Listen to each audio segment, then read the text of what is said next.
Merci, Monsieur le Président. Ma question s'adresse à Monsieur le Premier ministre et j'associe mon collègue Michel Sordi, député du Haut-Rhin.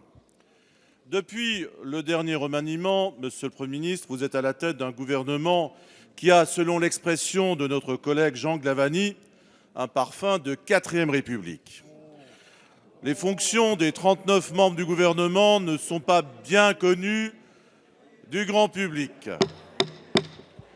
Et on constate que certains ministres ne maîtrisent pas mieux le contour de leur propre portefeuille. Les couacs dans ce contexte sont inévitables et sous la Ve République, il appartient au chef du gouvernement de mettre fin à ces dissonances.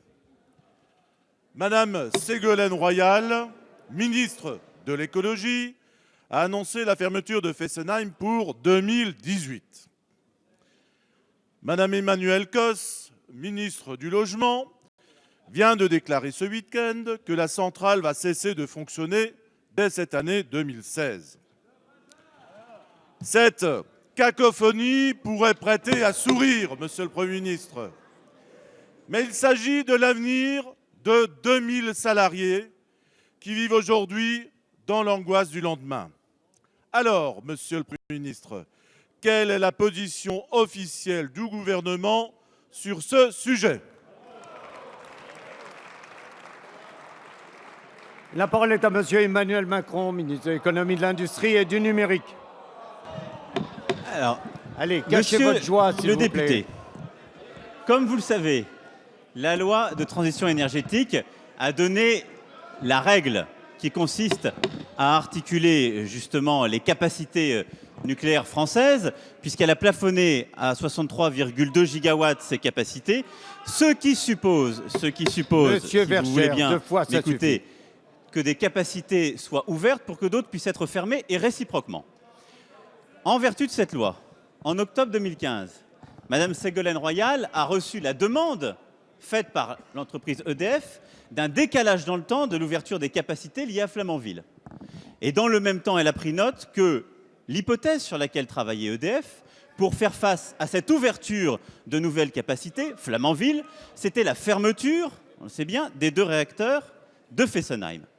C'est cela qu'on sait depuis octobre 2015. Dans ce contexte-là, qu'est-ce qui va se passer en 2016? Eh bien, EDF doit faire la demande, et c'est dans la main d'EDF aujourd'hui.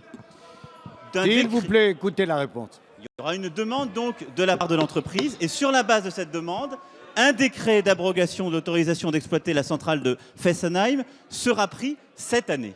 Et donc c'est ce décret qui sera pris en 2016, suite à la demande qui sera faite durant l'année par EDF. Suite à cette demande, c'est ce qu'a rappelé la ministre hier, il ne peut pas y avoir d'engagement le mois pour une fermeture effective parce que cela demande une série de décisions techniques, une série de mises aux normes, une série justement de mesures sous le contrôle de l'ASN pour que la centrale de Fessenheim et les 2 réacteurs concernés soient fermés. Et donc, aucune garantie ne peut être donnée en termes de temps, ce serait irresponsable de le faire. Par contre, tout sera fait pour que, suite à cette décision qui sera prise en 2016, ce soit fait en bon ordre, dans un calendrier bien ordonné, sous le contrôle de l'ASN, dans le respect des salariés et des 2000... Madame Jeanine Dubié.